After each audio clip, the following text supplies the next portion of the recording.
Ardhanarishvara temple, ನೀರೊಳಗೆ ಮುಳುಗಿರೋ ದೇವಸ್ಥಾನ, ಅದ್ಭುತವಾದ ದೇವಸ್ಥಾನ. ಈ ದೇವಸ್ಥಾನ ಒಳಗೆ ಫುಲ್ ನೀರದ, ಔಟ್ ಸೈಡ್ ಇರೋದು ಇನ್ಸೈಡ್ ಇರೋದು. ಅರೌಂಡ್ 3500 years ಓಲ್ಡ್ ದೇವಸ್ಥಾನ. ಹಳೇ ಕಾಲದಲ್ಲಿ ಈ ಮುನಿಯವರೆಲ್ಲ ಪೂಜೆ ಮಾಡಿಕೊಂಡು ಮುಂದೆ ಬಂದಿರೋದು ದೇವಸ್ಥಾನ. ವರ್ಷ ಫುಲ್ ಬಂದ್ಬಿಟ್ಟು 360 days ಇದೇ ಥರ ನೀರಿರೋದು ದೇವಸ್ಥಾನ. ಈ ದೇವಸ್ಥಾನ ಮಾಡಿಬಿಟ್ಟು ನಮ್ಗೆ ಫುಲ್ ಅಚ್ಚರಿ ಆಯಿತು, ಫುಲ್ ಹ್ಯಾಪಿ ಆಯಿತು. ನಾವು ಫಸ್ಟ್ ಟೈಮ್ ಒಂದ್ಸಲ ಬಂದಿರು, ಮತ್ತೆ ನೋಡಬೇಕು, ಯೂಟ್ಯೂಬ್ ಹಾಕಬೇಕು, ಜನನ ತೋರಿಸ್ಬೇಕು, ಅದಕ್ಕೋಸ್ಕರ ಮತ್ತೆ ಬಂದ್ಬಿಟ್ಟು ನಾವು ವಿಡಿಯೋ ತೊಗೊಂಡ್ಬಿಟ್ಟು ಇದು ಬಂದ್ಬಿಟ್ಟು ಎಲ್ಲರಿಗೂ ಒಂದು ಯೂಟ್ಯೂಬ್ ಸ್ಟಾರ್ಟ್ ಮಾಡಿಬಿಟ್ಟು यूट्यूब हाकना प्लान ಮಾಡಿ.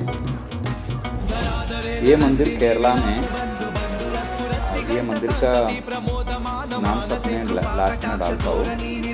और ये मंदिर साल में 360 days भी पानी ऐसे रहेगा. ये देखने में बहुत खूबसूरत है.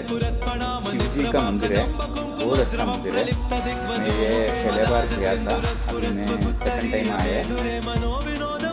दिखने में बहुत अच्छा है. और जो भी हम लोग प्रार्थना करेगा सब काम हो जाते हैं. और ये मंदिर देखो तो बहुत खुशी हो जाएगा. आप लोग सबको शेयर करो.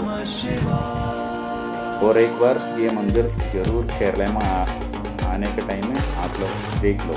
Thank you. सदाशिवं भजाम्यहं, सदाशिवं भजाम्यहं.